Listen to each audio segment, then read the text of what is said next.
Olá, eu sou a Naomi e este é o canal Arumi. Esta é a série Audioleitura Científica.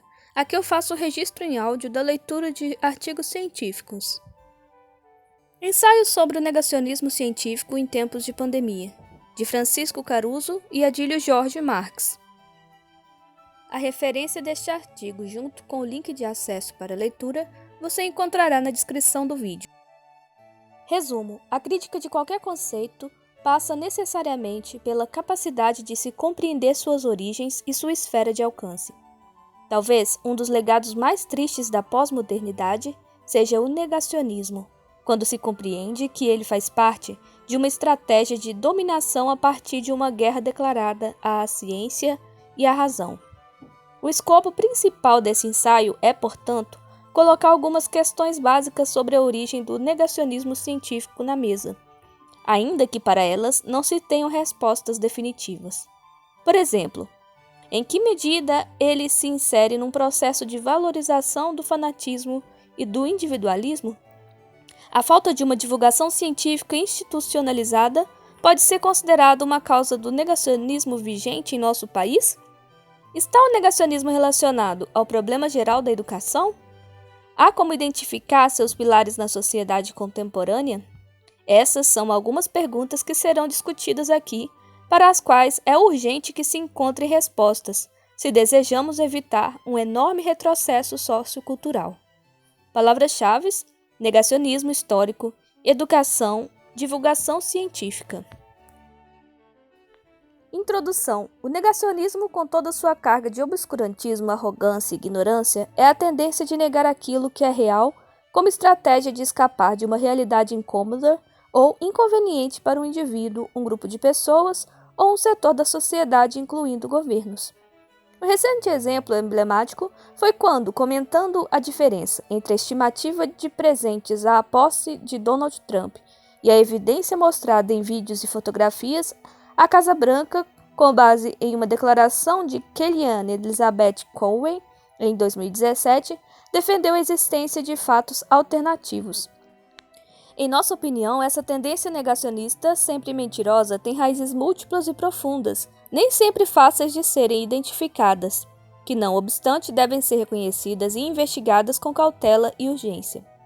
Grosso modo, tal tendência nos parece relacionar-se ao crescente aumento do individualismo da sociedade contemporânea pós-industrial, assim como à tentativa de destruição da memória no sentido histórico, como teremos oportunidade de discutir ao longo deste ensaio. O termo negacionismo aparece no cenário pós-Segunda Guerra Mundial, referindo-se especificamente ao questionamento da existência do Holocausto. Ver, por exemplo, o filme Negação, 2016. A partir de então, ampliaram-se suas utilizações e surgiram outras vertentes para o emprego deste vocábulo. Podemos assim, por exemplo, falar de um negacionismo histórico e de um negacionismo científico. Contudo, destacamos que no presente artigo, nosso foco principal é o segundo tipo, ou seja, o científico. Inicialmente, cabe ressaltar que qualquer forma de negacionismo deve ser enfrentada de frente e colocada na pauta dos debates urgentes sobre o tipo de sociedade que estamos a construir, pois aceitá-lo passivamente apresenta graves ameaças à liberdade e à civilidade, como será visto mais adiante, muitas das quais têm sido equivocadamente minimizadas pelas pessoas.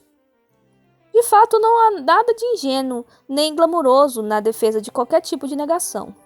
Ao contrário, é preciso explicitar que sua adoção é uma tática que faz parte de uma guerra aberta à razão, alcançando a ciência, a cultura e a própria sociedade. Essa grave tendência contemporânea deve, portanto, ser denunciada em toda a sua amplitude e combatida sob pena de caminharmos para tempos sombrios em que prevaleça um obscurantismo cultural, podendo inclusive assombrar a democracia. Compreender suas raízes, face de start imperativo, e o presente ensaio é dedicado a dar uma contribuição nesse sentido. Em particular, o negacionismo científico procura defender o indefensável, a valorização cega da ignorância e do achismo em detrimento do conhecimento científico, com o objetivo de confundir e manipular a opinião pública, criando um terreno propício a fake news como instrumento eficaz de manipulação. Não se pode esquecer que a ciência, há muitos, se afastou de dogmas. Ela não se baseia em ideologias e sempre busca a verdade, embora admitamos que esta é provisória, devendo ser constantemente testada com base na razão e na experimentação. No fundo, foi essa escolha que fez a episteme ser valorizada e se desenvolver alheia à opinião, doxa, o que, em última análise, resultou em um enorme impacto sobre o desenvolvimento da humanidade, ainda que desigual. Logo, na ciência não cabem fatos alternativos. O reconhecimento de seu exitoso papel na criação da sociedade pós-moderna deveria bastar e servir para impedir que um conceito tão absurdo quanto o fato alternativo fosse cogitado nessa sociedade. Fatos são fatos. Além disso, não é difícil perceber que o negacionismo científico contribui ainda para a manutenção do status quo de um país que aposta cada vez mais na comercialização de commodities, desistindo de ingressar de vez e de lá se manter no grupo dos países mais industrializados que conquistaram seus altos níveis de desenvolvimento a partir de um apoio maciço e sistemático à ciência e à tecnologia. Evidentemente, esses são também os países mais ricos e com maiores índices IDH. Negar o papel desenvolvimentista de ciência e tecnologia é optar pelo subdesenvolvimento e pela estagnação social. Vamos explicitar melhor esse ponto a seguir a partir de exemplos históricos. A Revolução Industrial teve início na segunda metade do século XVIII na Inglaterra, com a mecanização dos sistemas de produção, enquanto na Idade Média a manufatura era a forma de produzir mais utilizada. Na Idade Moderna, tudo mudou a partir de uma nova cosmovisão mecanicista de origem tecnocientífica. A burguesia industrial, ávida por maiores lucros e menores custos, e desejosa de acelerar sua produção, buscou alternativas para melhorar a produção de mercadorias e investiu no desenvolvimento e produção de máquinas industriais. Em 1698, Thomas Newcomen, 1663 a 1729, inventou uma máquina para drenar a água acumulada nas minas de carvão. A primeira máquina movida a vapor patenteada em 1705. Essa foi uma típica invenção por tentativa e erro, desenvolvida para resolver um problema técnico específico, importante para o bom funcionamento das minas. No entanto, 50 anos depois, essa máquina veio a ser aperfeiçoada a partir dos estudos científicos e técnicos de James Watt, de 1736 a 1819. Os motores de Watt começam a ser construídos em 1785 pelo industrial Matthew Boulton, de 1728 a 1809. Esse invento impulsionou a Revolução Industrial e serviu de base para uma mudança espetacular que veio para ficar: a mecanização de toda a indústria, com enormes impactos na economia, nas relações de produção e na sociedade como um todo. Ainda mais profunda foi a relação que vai se seguir entre o desenvolvimento das pesquisas científicas em torno do estudo do calor, da teoria cinética dos gases, da termodinâmica e da eletricidade e do magnetismo, por um lado, e suas aplicações práticas de significativo impacto transformador. Do ponto de vista técnico-científico, ressaltamos o aprimoramento da máquina a vapor, a invenção do dínamo e do motor a combustão como consequência direta dos frutos da pesquisa básica. Por outro, devemos considerar o impacto dessas descobertas sobre a segunda Revolução Industrial na Inglaterra no final do século XIX, que mudou de vez o panorama mundial. Mas o leitor pode se perguntar a relação mais profunda em que sentido. Embora se saiba que os frutos da primeira Revolução Industrial dependeram do desenvolvimento técnico-científico, tal dependência é muito mais nítida e imbricada quando se trata da segunda Revolução Industrial. Em nossa opinião, sua profundidade reside no fato de que é a partir desse momento que se pode afirmar não haver mais desenvolvimento tecnológico sem desenvolvimento científico. Caruso, 2013. A partir de então, diferencia-se a técnica da tecnologia, sendo essa última uma consequência direta dos avanços teóricos da ciência, enquanto a técnica pode se desenvolver por um acúmulo de experiência baseada na tentativa e erro. Tudo isso muda as formas de organização do trabalho, como percebeu Karl Marx, de 1818 a 1883, agora direcionado para alcançar maior produtividade e maiores lucros empregando máquinas mecânicas e eletromagnéticas com base em análises da sociedade pós-Segunda Revolução Industrial. A concepção marxista do homem fundamenta-se nas suas relações de produção, tendo por base dois conceitos, o de alienação e o fetichismo de mercadoria decorrentes da mais-valia. Marx, 2004. Em meio a toda essa mudança de paradigma, o início do século XX presencia com Taylor e Ford uma transformação permanente do mercado, da produção, do consumo, das técnicas e, naturalmente, da própria vida das pessoas, como nos ensina o sociólogo italiano Domenico De Masi, 2003. Marx foi capaz de antever graves consequências nessas mudanças ao cunhar a conhecida expressão "tudo que é sólido desmancha no ar", antecipando de certa forma o sujeito líquido, Bauman, 2000, do sociólogo e filósofo polonês Zygmunt Bauman, de 1925 a 2017. Além disso, Marx antevê com clareza o quanto a supervalorização dos bens materiais afetará o caráter humano. Mais tarde, o sociólogo norte-americano Richard Sennett, de 1943, verá a origem da corrupção do caráter ligada às novas relações de trabalho. Sennett, 2003. De qualquer forma, essa sociedade eminentemente industrial foi superada e vivemos hoje, segundo Domenico De Masi, de 1938, uma sociedade do conhecimento na qual se destacam a ciência e a criatividade. De Masi, 1999. Assim, o século XX testemunhou a paulatina substituição do que se pode chamar de sociedade industrial centrada na produção de bens materiais, por uma sociedade industrial caracterizada pela produção de bens não materiais. As máquinas mecânicas e elétricas estão sendo substituídas por máquinas digitais, robôs e inteligência artificial. É o novo tempo propiciado pelo computador, fruto direto de um conhecimento científico de vanguarda. Desse modo, parece não haver dúvida de que, cada vez mais, é evidente que os avanços científicos e tecnológicos ditam o ritmo das transformações na sociedade atual, com grande impacto nas relações humanas e na forma como as pessoas se relacionam com o trabalho, com outras pessoas e com o próprio mundo. Por mais paradoxal que seja, numa época na qual é cada vez mais fácil e rápido o acesso à comunicação, vemos uma exacerbação do individualismo, do egoísmo. Estamos de acordo com Domenico De Masi quando ele afirma ser o egoísmo essencial ao projeto neoliberal. De Masi, 2020. Em suas palavras, os economistas se enamoraram do liberalismo.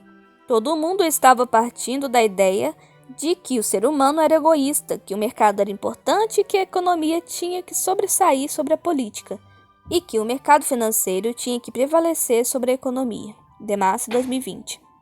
Por outro lado, há quem defenda que o não compartilhamento esperado das conquistas científicas seja um problema intrínseco à ciência, e que, assim sendo, ela deve ser criticada.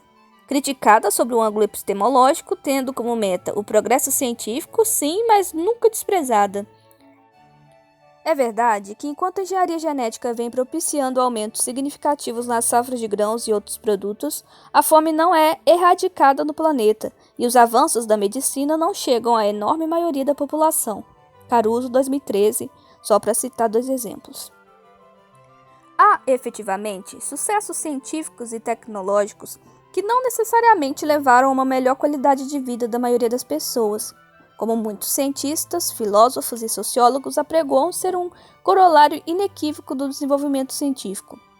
Isso, no entanto, não é responsabilidade do cientista, tampouco pode ser entendido como um limite intrínseco à ciência, pois, de fato, qualquer impacto social das conquistas científicas depende, em última análise, de decisões políticas, econômicas e sociais, nem sempre triviais e nem sempre pautadas em critérios genuinamente objetivos voltados para o bem-estar coletivo. E exatamente nesse ponto, o egoísmo e a correlata falta de empatia desempenham um triste papel determinante. Portanto, o utilitarismo não pode e não deve ser usado como argumento contrário ao papel positivo da ciência no desenvolvimento da humanidade. Por fim, cabe notar, da mesma forma que em outros momentos da história, a desinformação científica deliberada difunde uma sensação generalizada de falsas certezas, minando a própria percepção da realidade e dando asas à arrogância da ignorância. Essa tendência cria enorme confusão ao disseminar verdades pseudocientíficas e é extremamente nociva à sociedade como um todo.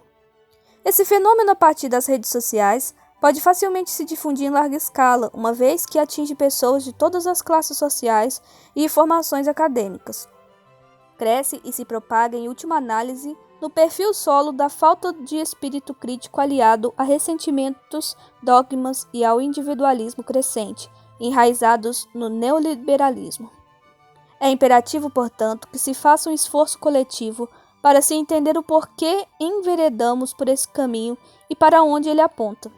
Na seção 2, apresenta-se uma descrição sucinta da metodologia empregada. Na seção 3, discute-se o papel do fanatismo como uma possível raiz do negacionismo, e de qualquer forma grupos políticos dele podem se apropriar, transformando-o em um eficiente instrumento de manipulação de massas. Na seção 4, aborda-se a influência de um processo revisionista da história na aceitação e propagação do negacionismo. Uma terceira vertente que contribui para essa crescente onda em escala global relaciona-se com a excessiva individualidade resultante do capitalismo, com grave impacto sobre o caráter das pessoas, como nos ensina Sennett, e será tratada na seção 5. Enfim, questiona-se na seção 6 o que esperar da educação formal no processo de enfrentamento do negacionismo e o papel, se é que há, da divulgação científica sobre a reversão dessa tendência quase universal. Alguns comentários finais são apresentados na seção 7. 2. Metodologia. Trata-se de um ensaio que, portanto, traz reflexões ligadas a uma vasta experiência didática dos autores e aos seus envolvimentos marcantes na área de divulgação científica durante décadas. Se, por um lado, o texto baseia-se em uma pesquisa documental, também é verdade que envolve uma pesquisa reflexiva de caráter qualitativo. Estrela 2018. O presente ensaio baseia-se ainda em pesquisa descritiva, utilizando o método de revisão bibliográfica. Thomas, Nelson e Silverman, de 2007. 3. Raízes no fanatismo. Uma possível causa geral do negacionismo pode ser o fanatismo. Amos Oz, de 1939 a 2018, escritor israelense crescido na Jerusalém dividida pela guerra, nos diz em seu livro Como Curar um Fanático, de 2016, que a mente do paranoico não tem senso de humor e não sabe rir de si mesma. No lugar disso, impera o ressentido que faz com que os sentimentos predominem sobre a razão. Esse sujeito carrega um conceito exagerado de si mesmo, podendo ter ideias de perseguição e grandeza extremada. O paranoico agarra-se a um suposto conhecimento, imaginando que este saber possa explicar aquilo que nada mais é do que senso comum, estabelecendo a partir daí relações espúrias de causa e efeito, em uma lógica deturpada muito pessoal. Eis o que o aproxima do fanático de toda a espécie. Assim, o caminho do extremismo está traçado. Surgem os ressentidos. Esses que, por sua vez, se caracterizam por afirmar que todo o mal advém da política. Entretanto, por mais paradoxal que pareça, os paranoicos creem que alguns políticos populistas são capazes de apontar soluções, desde que baseadas em sua visão estereotipada de mundo. Embora a obra de Oz trate de casos extremos como a guerra no Oriente Médio, não é difícil aceitar que os momentos de crise, como por exemplo a atual pandemia de Covid-19, movem as pessoas em busca de explicações religiosas ou mesmo mágicas ou esdrúxulas para os males sociais ligados às condições de vida e de morte. Vasconcelos, 2010. Temos outros exemplos na história de momentos graves de crise sanitária nos quais as pessoas recorreram a algum tipo de fé, como na época da Grande Peste Negra na Europa. Talvez, de certa forma, tentar compreender os mistérios e as tragédias humanas, como a morte, tenha levado os primeiros homens a buscar explicações mais generalistas e mesmo fora do alcance dos mortais. Algo transcendental que, de certa forma, talvez tenha sido necessário para a perpetuação da própria humanidade na formação civilizacional. Peterson, 1999. Assim, grandes eventos catastróficos, como a já citada peste negra na Idade Média, a gripe espanhola e a atual pandemia e outras tragédias, poderiam levar parte da sociedade novamente a esse pensamento ancestral, mítico, atávico, que via na natureza ou no fatalismo, destino, explicação para tudo, mesmo para o que não podia ser mensurado ou explicado, aquilo regido pelos deuses. Alternativamente, sabemos que o pensamento científico carrega limitações intrínsecas ao seu método, essencialmente racional, sem recorrer a explicações mítico-poéticas do que quer que seja. Além disso, não desperta sensações e emoções como, por exemplo, as envolvidas em um drama. A ciência, tal qual a conhecemos hoje, depende permanentemente da aceitação de saber que nada sabe, sem qualquer dogmatismo a priori. Note bem que a busca da verdade não é incompatível com qualquer tipo de incompletude ou com a aceitação de que toda a verdade científica possa ser provisória. Essa característica marcante, reconhecemos, é de difícil aceitação pelo senso comum.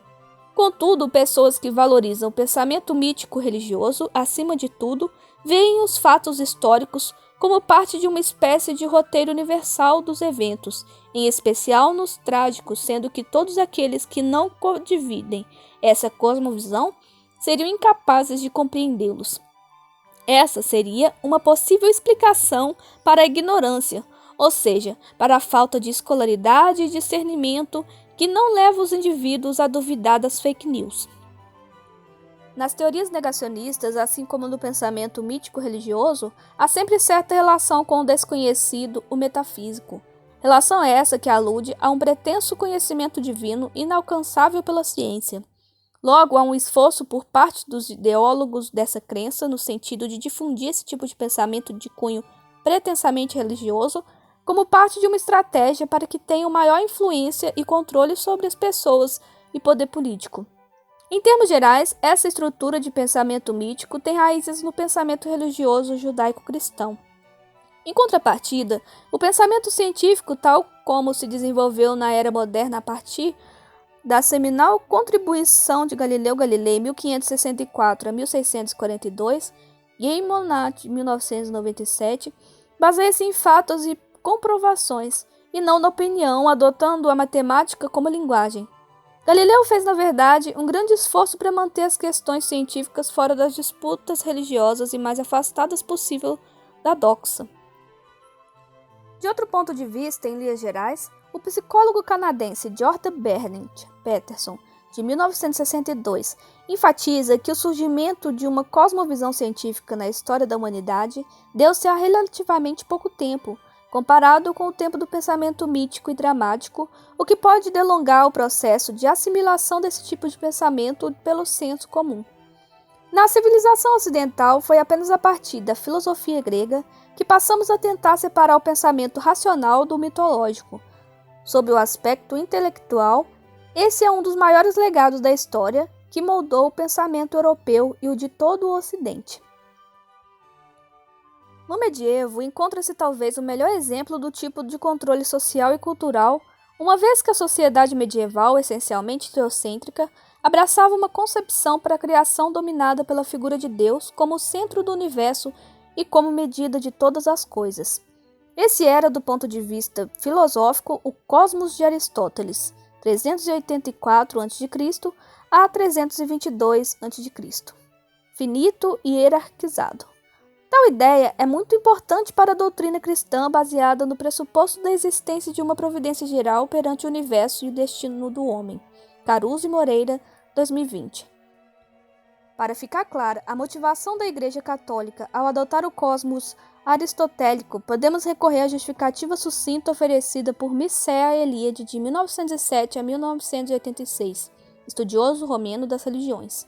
Segundo ele, o espaço não é homogêneo para o homem religioso, e isso, sustenta, constitui uma experiência primordial que corresponde, em certo sentido, a uma fundação do mundo. Em suas palavras, Eliade, 2013, página 25, Para o homem religioso, essa não homogeneidade espacial traduz-se pela experiência de uma oposição entre o espaço sagrado, o único que é real, que existe realmente, e o resto, a extensão informe que o cerca. Ainda como bem, resume Caruso I. Moreira, 2020, página 36, entendemos que a revelação desse espaço sagrado e hierarquizado tem um valor existencial para o homem religioso à medida que essa hierarquia, em última análise, permite simultaneamente a criação do mundo e a definição de um ponto fixo a partir do qual se constrói um sentido de orientação necessária para a sua compreensão desse mundo. É por essa razão, conclui Eliade, que o homem religioso sempre se esforçou por estabelecer-se no centro do mundo. Eliade, 2013, página 26. Hoje em dia, em especial no Brasil, assim como nos Estados Unidos, essa tendência negacionista é ligada a algumas vertentes religiosas de matriz protestante, visando legitimar um suposto acesso à fonte limitada do conhecimento, o próprio Deus, excluindo, no entanto, o conhecimento científico, responsável pela dissolução do cosmos aristotélico a partir da publicação do De Revolutionibus Orbium Celestium, de Copérnico, proibido pela Igreja em 1616. Obviamente, essa escolha não é nem única nem obrigatória e discuti-la aqui estaria fora do escopo do ensaio.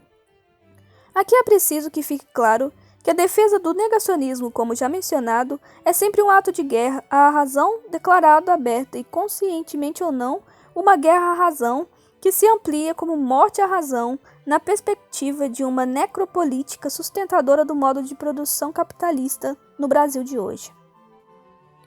Um exemplo histórico clássico de fundamentação mítica do negacionismo é o que foi perpetrado contra a cultura pelo nazismo na Alemanha.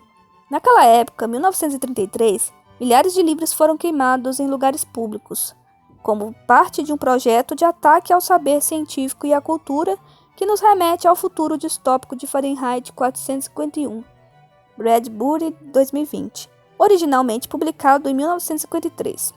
Nele, o autor nos faz refletir sobre o ódio e o temor ao livro, as ideias escritas, sem o qual não somos capazes de transmitir nossas recordações e histórias a outras gerações. Rimar livros é uma tentativa deliberada de pôr fim à história, principal instrumento de construção de uma sociedade aberta, deixando o homem egoisticamente solitário. E lembre-se, como disse o poeta Heinrich Heine, onde se queimam livros, acaba se queimando pessoas. Paralelamente, houve nesse período, por parte do nazismo, uma tentativa de resgate de tradições e cultos de um passado remoto idealizado e de reviver o misticismo germânico medieval. O instrumento disso foi uma enorme máquina de propaganda concebida por Joseph Goebbels de 1897 a 1945, baseada na ideia de que uma mentira repetida inúmeras vezes torna-se verdade, sobre a qual, infelizmente, a propaganda moderna ainda se alicerça. Mentir para convencer. Racismo, misticismo, ocultismo e obscurantismo passam a integrar uma das mais infames e nefastas ideologias da história da humanidade. Com relação a essas novas técnicas de comunicação, lembremos o que descreve o eminente filósofo Victor Klemperer, 1881 a 1960, em seu importante livro LTI, A Linguagem do Terceiro Reich, 2009. A sua tese é a de que o nazismo se consolidou quando dominou a linguagem, quando novos termos, palavras adaptadas mudaram-nos de sentido e ênfase e passaram a emitir mensagens de interesse político do partido. Para quem controla as formas como o povo se expressa, também controla o seu pensamento. Como destaca Miriam Bettina Paulina Ousner, responsável pela tradução brasileira, apresentação em notas de LTI, Klemperer, 2009, página 17. Por meio de um estudo minucioso, o metódico Klemperer demonstra como o sentido dos conceitos foi sendo abandonado, de modo a empobrecê-lo de propósito. O significado das palavras foi desvirtuado, o preparo físico foi valorizado em detrimento da capacidade intelectual, a camada social culta e instruída foi desvalorizada, estimulando o desinteresse cultural. O significado da palavra filosofia foi esvaziado por causa do perigo que o exercício do livre pensar poderia suscitar. Ele estuda também a repetição sistemática de mentiras condicionadas aos interesses do regime. Explica como, a partir de um processo duplo de sedução e terror, os nazistas transformaram graves anomalias em normalidade, induzindo a sociedade a aceitar tudo como natural. Como também podemos perceber, a partir da leitura do livro LTI 2009, parece existir, hoje em dia, certa dose de repetição em muitos dos ataques ao bom senso e à racionalidade.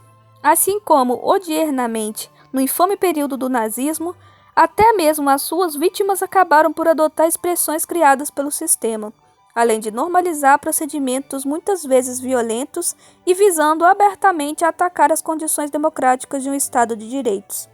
Estudos históricos detalhados, como os que desconstroem a noção de hegemonia racial, conforme estudada por Victor Klemperer, nos mostram como a valorização utilitarista substituiu o valor da ciência e como dominar o corpo passou a ser mais importante do que a educação na Alemanha nos anos de 1930. Alimentando uma eugenia da aparência nórdica, o mito da raça superior, e levando o serviço militar a ser revalorizado em um país ao qual a desmilitarização havia sido imposta com a perda da Primeira Guerra Mundial. Eventos que levaram ao disfarce de uma pseudo-superioridade ariana que se esconderia por detrás de um uniforme, fosse militar ou esportivo. Eram frutos desse culto ao corpo em detrimento do intelecto. Falsos heróis foram sendo construídos e corroendo a sociedade alemã de dentro para fora. Esse risco pode ser revivido ao se negar a ciência em seus valores. Atualmente, ainda vivemos uma sociedade impregnada de propaganda, com toda a sua carga negativa já mencionada associada à mentira. Com o agravante de que a velocidade da circulação de informação com o advento da internet vem aumentando enormemente. Soma-se a isso a observação do escritor e filósofo italiano Umberto Eco, de 1932 a 2016, de que as redes sociais deram voz a uma legião de imbecis, e nas redes é muito fácil propagar a desinformação. Concluindo essa sessão, pode-se afirmar que estamos vivenciando no Brasil um negacionismo científico imiscuído em um negacionismo de Estado. De fato, parte do governo brasileiro, escondendo-se atrás de um pensamento mítico paranoico, coloca-se em uma condição pretensamente superior em relação ao pensamento científico, contribuindo desde o início para o agravamento de nossa mais recente tragédia, a pandemia, defendendo tratamentos comprovadamente ineficazes e incentivando a não utilização de máscaras e demais cuidados básicos, insistindo que o distanciamento ou o isolamento social não são necessários, chegando a afirmar que isso afetaria o direito de ir e vir. Em nossa opinião, o contexto da atual crise sanitária indica certa apropriação da ignorância, no sentido do desconhecimento do método científico por um grupo responsável por repassar ao público em geral, do alto de seu ressentimento pela vida e pela ciência, informações no mínimo equivocadas e contraditórias. Não é difícil perceber claramente o quanto o cenário resultante desmotiva o jovem a se interessar pela ciência, sem falar na crônica falta de apoio institucional às atividades científicas do Brasil. Ferreira e Marx, 2019. Além disso, verifica-se o fenômeno de fuga de intelectuais e mão de obra qualificada de nosso país, em várias áreas de ciência e tecnologia, como se percebe em muitas reportagens recentes, dentre as quais podemos mencionar a da BBC News Brasil 2020. Fuga de cérebros, os doutores que preferiram deixar o Brasil para continuar pesquisas em outro país. Sentido e flexibilização da história. Nessa sessão, vamos lançar a mão do conceito de disjunção para tentar entender como as ditas fake news ou mesmo o negacionismo da ciência podem penetrar nas várias camadas sociais de maneira indistinta. Esse conceito é discutido pelo intelectual estadunidense Daniel Bell, de 1919 a 2011. Em seu livro As Contradições Culturais do Capitalismo, de 1976, Bell explica que não parece existir um sentido teológico para a história e talvez não exista nem para os grupamentos humanos, as redes sociais e a tecnologia. Ou seja, não há necessariamente uma organicidade real que nos conduza para um mundo melhor. Cada sociedade se orientaria na história por meio de suas escolhas, prescindindo da crença de que tudo faz parte de um sentido maior e de um determinismo, de um telos ou finalidade. Não haveria um espírito hegeliano para a nossa história, ou seja, a ideia de um desenvolvimento teológico da historicidade humana, levando à obrigatoriedade de se compreender isso pela história e pela filosofia. Dentro dessa perspectiva, lembremos que a AVAAS recentemente identificou algo importante em termos de Brasil. Essa organização realizou uma pesquisa em 2020 que ficou muito conhecida com o título Brasil está sofrendo uma infodemia de Covid-19. Verificou-se que 73% dos brasileiros acreditam em falsas notícias sobre a pandemia, o que corresponde a uma projeção de pouco mais de 150 milhões de pessoas. Essa é uma triste amostra não apenas do poder de penetração das redes sociais, mas também do pernicioso poder da desinformação científica veiculada em larga escala para a população. Essa mesma pesquisa, na página 2, ainda nos alerta para o seguinte: de acordo com um estudo da AVAAS, 9 em cada 10 brasileiros entrevistados no país viram pelo menos uma informação falsa sobre a doença. 7 em cada 10 brasileiros entrevistados acreditaram em ao menos um conteúdo desinformativo sobre a pandemia. Esses dados são ainda mais preocupantes quando comparados ao dos Estados Unidos e da Itália, que foram 65% e 59% respectivamente. O evento das milícias digitais, muito atuantes nos últimos anos em vários países, é outro exemplo, como podemos ver nos trabalhos do brasileiro David Nemer, professor da Universidade da Virgínia, especialista em antropologia da informática. Seu vasto trabalho evidencia o quanto as mídias extremistas podem radicalizar sua atuação quando descobertas e acuadas por qualquer fiscalização. Nemer 2021. Assim, as contradições impostas pelo capitalismo, hoje ainda mais fortes do que nunca em face à globalização, favoreceriam essas contradições gerais da vida, de maneira aleatória, e elas criariam espaços, rachaduras na tessitura social e cultural das sociedades, algo que permitiria o surgimento de temas contraditórios e desintegradores como a Terra plana, o criacionismo como negação do darwinismo, interferindo no ensino de ciências, o movimento antivacina, entre outros, em confronto direto com as ciências num processo que aproxima as religiões das explicações buscadas. Acreditamos, então, que há uma origem política do negacionismo brasileiro a partir da apropriação da ignorância por uma elite governamental que, embora devesse ser laica, infelizmente se apropria de dogmas religiosos visando o controle da opinião pública. Parece haver uma relação intencional. Se o povo acreditar nas fake news, não questionará sua submissão ao poder que sustenta desigualdades sociais que o leva à perda de direitos e à miséria.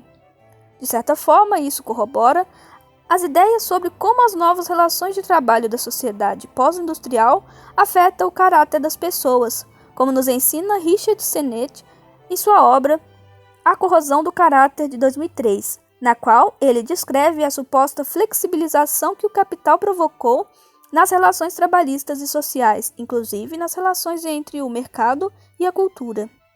Sua premissa inicial é que o modo de produção atual pode colocar a vida emocional das pessoas à deriva.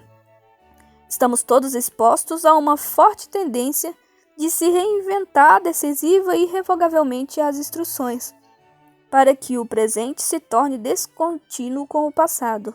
Justifica-se assim a dificuldade de os indivíduos construírem suas próprias histórias a partir de suas experiências profissionais e de seus laços de dependência com outros indivíduos. Uma consequência direta desse fato é que as pessoas tendem a viver apenas o presente.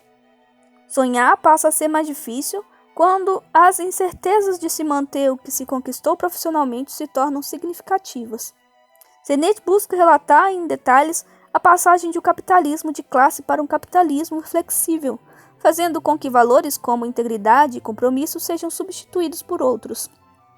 Desse modo, para o autor, isso levaria a laços superficiais entre as pessoas que no mundo do trabalho, em um primeiro momento, permeando em seguida, aos poucos, o restante do tecido social. Evidentemente, essa característica será espelhada pelos usuários das redes sociais, algo que de certa forma mascara a atuação em grupo, mesmo em uma época de interesses individualistas. As formas modernas de trabalho em equipe são, em muitos aspectos, o oposto da ética do trabalho como concebia Max Weber. Ética de grupo em oposição à ética do indivíduo. O trabalho em equipe enfatiza mais a responsabilidade mútua que a confirmação pessoal. O tempo das equipes é mais flexível e voltado para tarefas específicas de curto prazo do que para a soma das décadas caracterizadas pela contenção e a espera. O trabalho em equipe, porém, nos leva ao domínio da superficialidade degradante que assedia o moderno local de trabalho. Na verdade, o trabalho em equipe deixa o reino da tragédia para encenar as relações humanas como uma farsa. Sennett, 2003, páginas de 126 a 127. A enorme flexibilização do trabalho, por um lado, busca adaptação rápida à sempre crescente volatilidade da demanda do consumidor, e por outro, implica a aceitação de que não há longo prazo. Acreditamos assim, como o autor, que tal expressão contém o princípio da corrosão de valores como a confiança, a lealdade e o compromisso mútuo. Desse modo, o espectro da volatilidade se alarga, extrapola as fronteiras da economia e se infiltra nas relações sociais. Além disso, Sennett observa muito bem que na área familiar essa expressão significa mudar, não se comprometer e não se sacrificar. Esta flexibilização, como expressa pelo sociólogo e historiador estadunidense, pode ainda levar, em nosso entendimento, a destituir a veracidade da ciência, dado que a reinvenção pelo capital e organizações do trabalho passaria também para as relações entre as pessoas e destas para as demais áreas humanas e sociais. Se em nome da modernização e avanço do capital pudermos recriar as instituições, poderemos entender o cada vez mais explícito ataque à escola e às universidades, assim como a relativização de seu maior produto, a produção científica e intelectual, sem contar os resultados deletérios da crescente privatização do ensino, como se vê aqui no Brasil, minimizando o valor da pesquisa nas instituições privadas. Esses princípios reguladores históricos estariam atuando sobre a corrosão do caráter desde o início do pensamento da sociedade capitalista, ou seja, ao menos desde o século XVIII, como Sennett, 2003, nos diz. O pensamento filosófico sobre o caráter tem se esforçado para encontrar princípios de regulação e recuperação interiores que resgatem o senso de individualidade no fluxo sensório. Nos textos após Adam Smith dedicados à economia política, porém enfatizou-se a simples mudança. Esse tipo de flexibilidade foi associado a virtudes empresariais. Após Smith, economistas políticos do século XIX opuseram a agilidade do empresário à lerda morosidade do trabalhador industrial.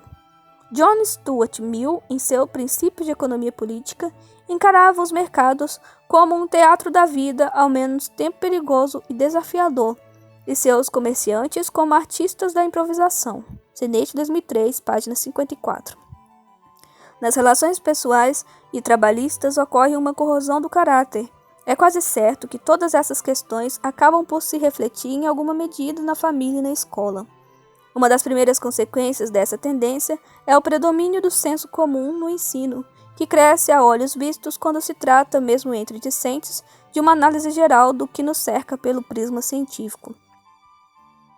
Sabemos, por exemplo, que apesar de Aristóteles ter proposto sua física enquanto discussão filosófica, muitas de suas explicações para vários conceitos deste saber, calcadas no senso comum, estavam equivocadas porque se relacionavam aos limites dos parâmetros teóricos intrínsecos à época e que mais tarde foram revistos por Copérnico, de 1473 a 1543, Galileu Galilei e Isaac Newton, de 1643 a 1727, que estabeleceram as bases do pensamento físico sobre os movimentos, forças, sistema solar e etc.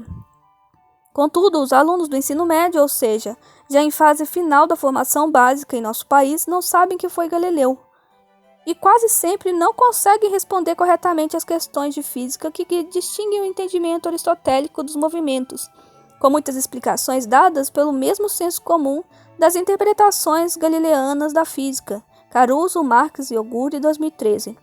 Esse fato deveria ser compreendido como um alerta para aqueles que defendem o ensino de física moderna nessa faixa de escolaridade. Como compreendê-la se o aluno não se desvencilhou do senso comum? Voltaremos a discutir sobre a escola na seção 5. 5. O eu e as crenças.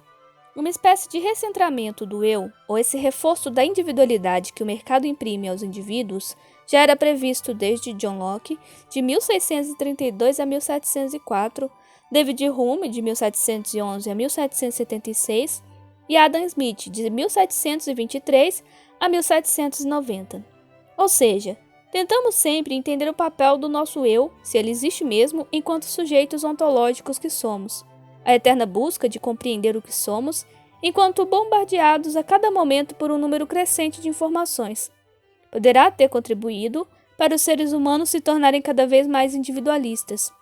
Um paradoxo pós-moderno, termo cunhado nos anos 1980 pelo filósofo Jean-François Lyotard, de 1924 a 1998, quando o comparamos com a busca das explicações no universal.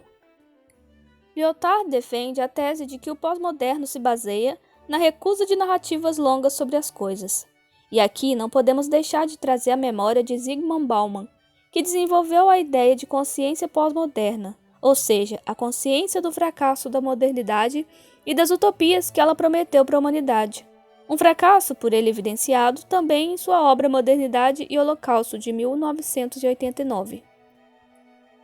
O homem pós-moderno do final do século XX e início do século XXI é ao mesmo tempo vítima, caracterizado pela fragmentação exagerada de tudo, que leva ao fenômeno que se pode chamar de descentramento do sujeito.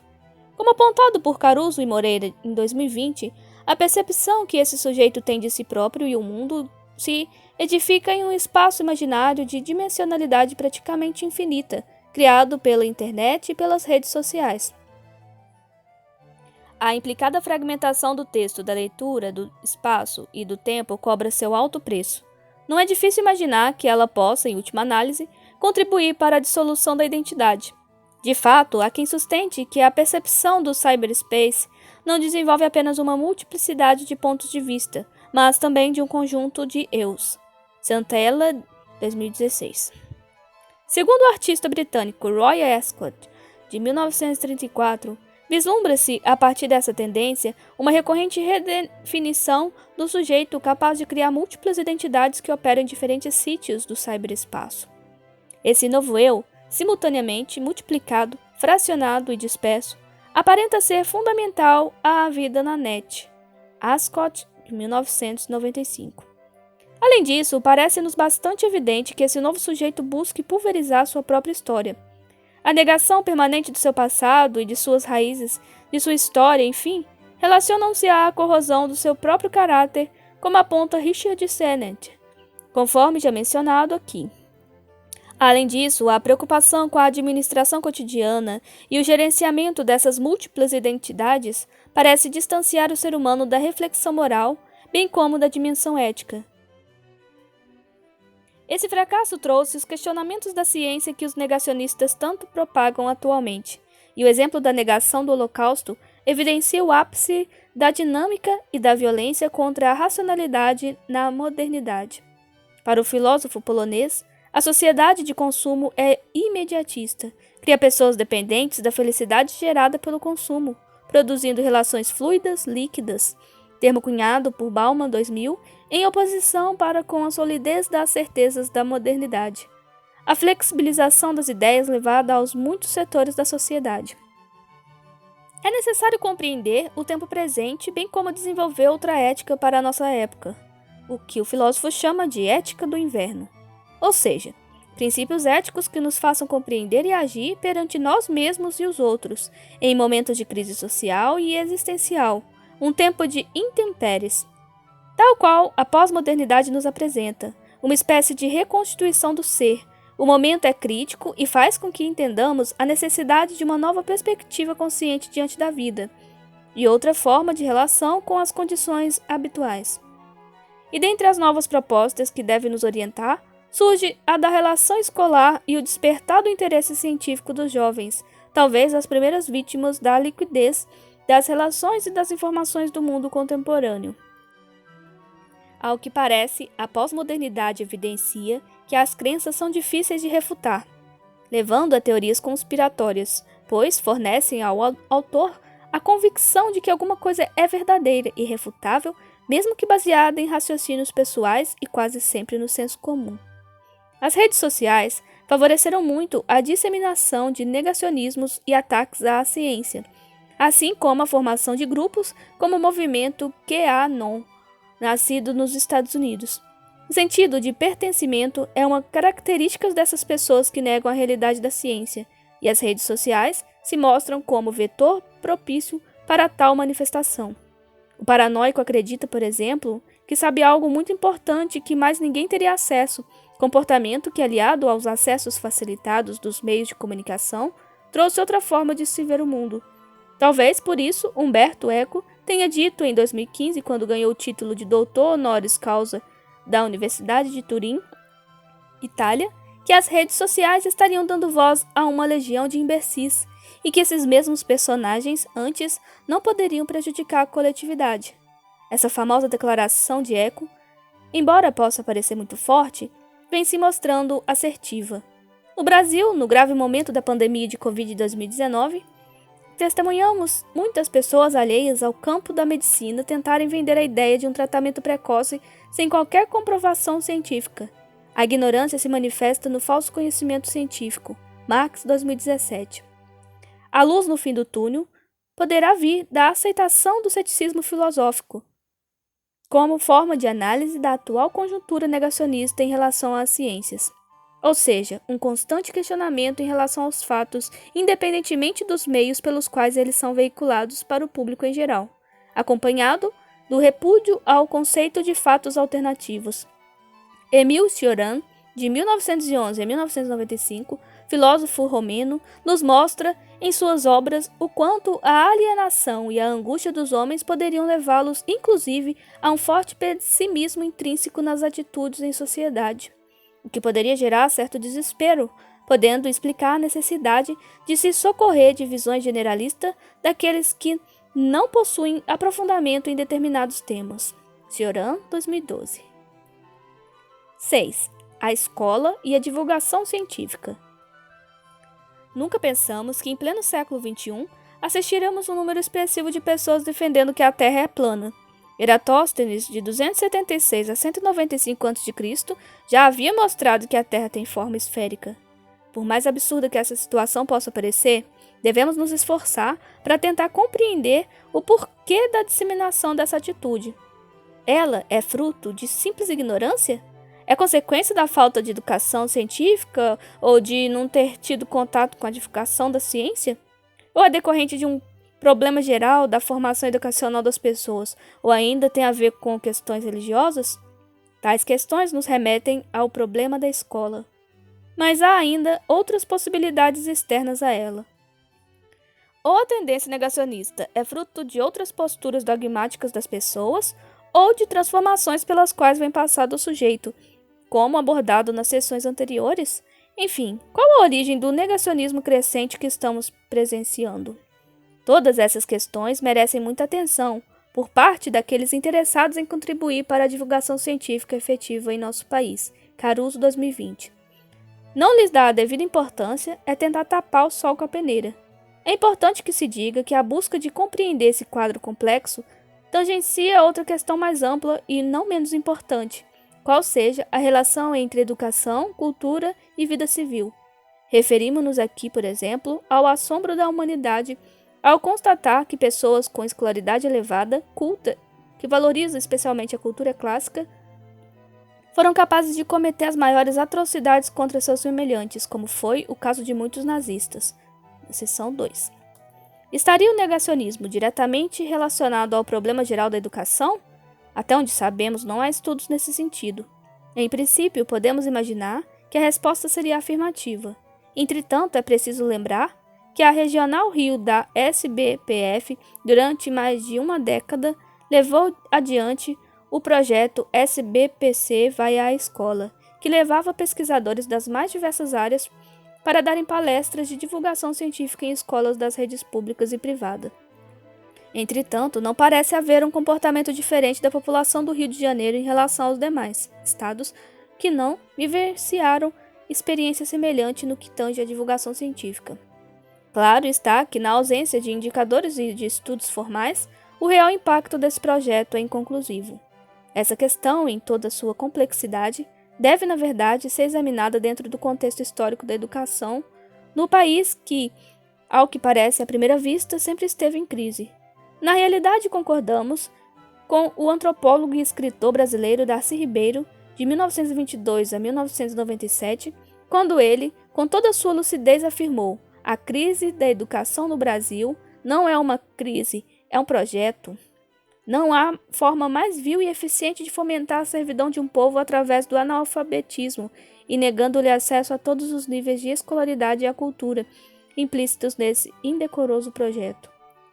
Além disso, como bem notou o filósofo Demócrito de Abdera, de 460 a.C., o pior de todos os males é a leviandade no educar a juventude, pois é ela que gera aqueles prazeres de que nasce a maldade. Santoro, 2007, página 52. De qualquer maneira, o apoio institucional, seja a área de educação, seja a de ciências, deve ser planejado e executado com políticas de longo prazo, da forma mais integrada possível, vendo ambas como atividades complexas e essenciais ao desenvolvimento de qualquer país hoje em dia. E não faltam exemplos históricos nesse sentido. Em relação à escola, independentemente do nível de escolaridade, há que se admitir que os padrões de qualidade têm diminuído significativamente no último século. Sennett, analisando a flexibilização do trabalho, vê um terrível paradoxo no fato de que, quando diminuímos a dificuldade e a resistência, criamos as condições mesmas para a atividade acrítica e indiferente por parte dos usuários. Sennett, 2013. Acreditamos que o mesmo tipo de paradoxo se aplique à escola. Alunos acríticos serão consumidores ideais. Outra característica do mercado que o autor destaca é que cada vez mais ele se constrói e molda a sociedade a partir da lógica de o vendedor leva tudo. Portanto, é inevitável que a competitividade predisponha ao fracasso um número cada vez maior de pessoas educadas. O que é grave nisso é que, inevitavelmente, com o tempo, levará cada vez mais pessoas a se perguntarem: escola para quê? Caruso, 2010. Quanto à divulgação científica propriamente dita, precisamos inovar e ousar mais nas atividades propostas. Caruso, 2020. Ao planejá-las, não devemos nos preocupar tanto com o que gostaríamos de falar ou até mesmo de ouvir, se fôssemos nós, o público, a perceber essa divulgação científica. Tampouco devemos pautar nosso planejamento no que entendemos ser importante para a formação de um jovem em uma particular área do conhecimento. Deveríamos, ao contrário, nos voltar mais para aquelas questões para as quais a ciência ainda não tem respostas ou está em vias de obtê-las. Digo isso me lembrando das palavras do Prêmio Nobel da Medicina, nascido em Petrópolis, Rio de Janeiro, Peter Brian Medawar, quando ele diz que são as crianças que fazem as perguntas mais difíceis para a ciência. Medawar, 1984. É preciso também compartilhar com os jovens hoje em dia que a ciência não lida com opiniões nem com verdades absolutas. A beleza nesse fato só pode ser compreendida com a história da ciência por meio de exemplos que se relacionem com o questionamento do aluno. Por fim, mas não menos importante, a história dos fracassos deve ter seu espaço também na divulgação científica. É com o erro que se aprende. Também é importante discutirmos com os jovens as questões para as quais eles têm curiosidade natural. Quem teria sido o pai do primeiro homem? Teria Adão tido umbigo? O que veio primeiro, o ovo ou a galinha? Por que um filho pode se parecer fisicamente com o pai se é a mãe que o leva na barriga? Não podemos absolutamente matar essa curiosidade ingênua das crianças e dos adolescentes. Lembre-se do fato histórico que Einstein começou a pensar em problemas envolvendo a propagação da luz depois de ler, por volta dos seus 15 anos, um livro de divulgação científica considerado um livro menor. Mas, como disse Humberto Eco, não existem livros ruins. A qualidade está nos olhos do leitor. O que é relevante nesse exemplo para o tema que estamos tratando é que o contato daquele jovem com esse material de divulgação foi o ponto de partida para o desenvolvimento de seu pensamento que desembocou na teoria da relatividade especial de 1905.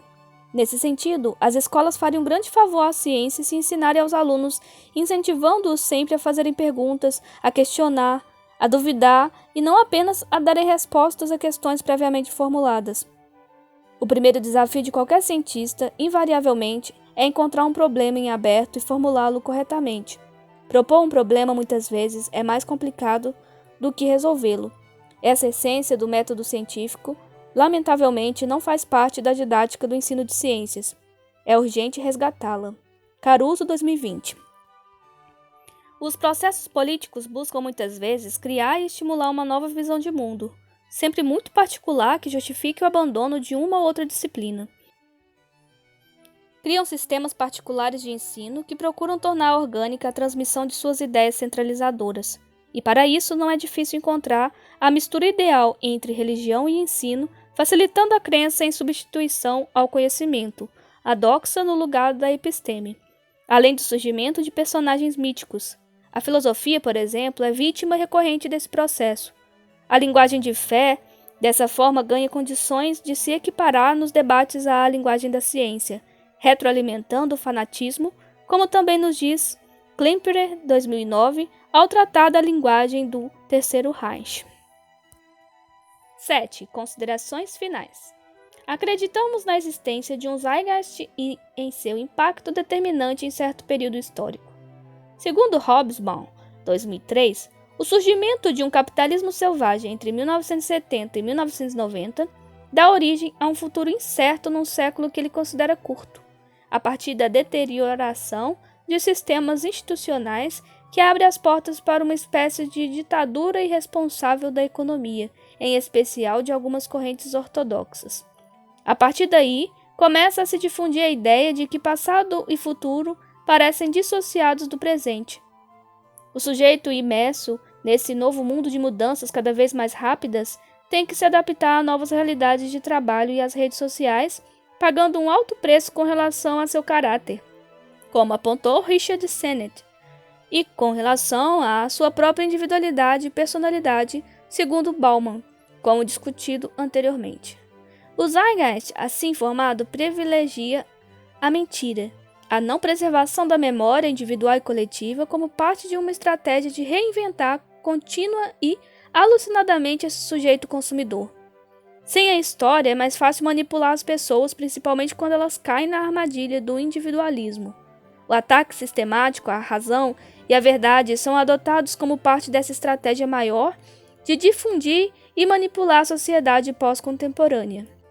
Assinala-se assim o início do declínio da importância do discurso racional e do papel do bom senso, culminando com o malfadado conceito de fatos alternativos, abordado com propriedade pela crítica literária norte-americana Michiko Kakutani, de 1955, em seu livro A Morte da Verdade, publicado em 2018. É nesse pano de fundo que hoje talvez verifiquemos aquilo que Carl Sagan, de 1934 a 1996, escreveu em 1995 na sua obra O Mundo Assombrado por Demônios e que talvez esteja se concretizando. A sociedade mais adiantada tecnologicamente em nosso planeta, os Estados Unidos convive com alta tecnologia, abduções alienígenas, o terraplanismo, ajudando a disseminar no mundo ainda mais paranoias com o movimento denominado QAnon. Algo medieval que ainda hoje não deixou de existir fora do método científico e que criou um ambiente propício para disseminar fake news e negacionismo científico, pois sempre é mais fácil acreditarmos naquilo que não se vê, no fruto direto da fé, qualquer que seja. Cabe notar que o esforço norte-americano para desenvolver a bomba atômica e vencer a Segunda Guerra Mundial, representado pelo sucesso do Projeto Manhattan, inaugurou uma nova relação entre ciência básica e aplicada, entre laboratórios de pesquisa e indústria. Tal modelo serviu e ainda serve de paradigma para tais relações em várias partes do mundo. Um exemplo típico de sucesso é o CERN, Organização Europeia para a Pesquisa Nuclear, localizado em Genebra, onde ciência básica e tecnologia de ponta são compartilhadas pelos países membros da organização. Criamos uma sociedade distópica, relativizada, na qual objetos inanimados, a fama fugaz nas redes sociais ganham cada vez mais espaço e relevância, enquanto informações científicas não são vendáveis e sempre passíveis de serem rebatidas pela doxa, opinião. Isso mostra certa relação com o romance de 1984 de George Orwell, 2009, que traça uma antevisão futurista do Big Brother que a tudo controlaria. A divulgação e o entendimento do que é ciência torna-se cada vez mais distante de ser objeto de atenção e o desinteresse dos jovens pelo conhecimento desaparece aos poucos. Aquilo que vende e gera lucros justificaria a centralização do eu em nossa época, cada vez mais paranoica e doentia, com indivíduos que buscam encontrar em toda forma de violência maneiras de ganhar espaço. O fato de termos de construir uma nova modernidade, superando a liquidez de Bauman, não passará pela certeza de que as conquistas da ciência são dispensáveis, nem pelo tampouco pelo prevalecimento do senso comum opinativo deva ter a mesma prevalência em nosso habitat social.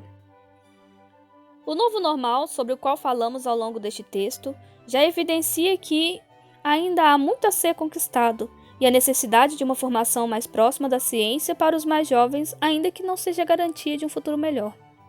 Assim como a democracia é imperfeita, mas ainda assim a melhor das opções políticas, o mesmo ocorre entre a episteme e a doxa. Teremos que superar os desafios dados pelos novos tempos quando as técnicas organizacionais nascidas da fábrica da sociedade industrial revelam cada vez mais seus limites. O sujeito pós-moderno precisa se reinventar sob pena de viver em uma sociedade egoísta e totalitária. Aqui é difícil não lembrar a posição otimista com que Sennett conclui seu livro sobre a corrosão do caráter, dando-nos esperança. Mas sei que um regime que não oferece aos seres humanos motivos para ligarem uns para os outros não pode preservar sua legitimidade por muito tempo. Sennett, 2013, página 176. É cada vez mais evidente que sem o domínio da ciência básica não há o desenvolvimento tecnológico autônomo e sustentável. Haverá sempre uma dependência crescente dos países subdesenvolvidos em relação aos países que dominam a vanguarda de ciência e tecnologia, caso não haja uma decisão firme de investir fortemente em educação e em ciência básica, como tem feito, por exemplo, a Coreia do Sul nos últimos 40 anos. Resta-nos aguardar que o Brasil realmente decida entrar para o seleto clube dos países desenvolvidos, que são os que mais investem nessas duas áreas estratégicas. Deixamos aqui, então, um desafio ainda a ser respondido aos colegas interessados em divulgação científica sob a forma de uma pergunta. O que cada um de nós pode fazer para fomentar a curiosidade tão indispensável à ciência e assim combater a onda negacionista? Enquanto isso, só nos resta esperar que se restaure a credibilidade na ciência e na razão, indispensáveis para um possível novo tipo de iluminismo aberto ao diálogo com as artes, que mais cedo ou mais tarde virá, trazendo consigo um sujeito melhor, mais empático e preocupado com o bem coletivo e a continuidade da história, em uma continuidade libertária que se oriente pelos direitos humanos. Concluindo, o assunto aqui abordado está longe de ser compreendido em todas as suas dimensões. Os autores têm interesse em continuar se dedicando a refletir sobre o tema. Em particular, gostariam de se dedicar aos efeitos da corrosão do caráter e outros problemas sociais apontados no presente ensaio sobre a instituição escola. Outro aspecto não tratado aqui que merece uma reflexão aprofundada é a influência familiar na formação desse possível negacionismo prematuro. Estaria ele, por exemplo, ligado à perda do hábito de lerem os clássicos infanto-juvenis para crianças no ambiente familiar, deixando assim de lhes apresentar todo o embasamento moral e ético envolvido nas fábulas? Esse é só mais um exemplo que evidencia o quanto é amplo o espectro de temas que podem influenciar o negacionismo. Se nosso ensaio despertar o interesse de novas pessoas para a relevância de compreender e se opor ao negacionismo científico e ao negacionismo em geral, terá cumprido o seu papel.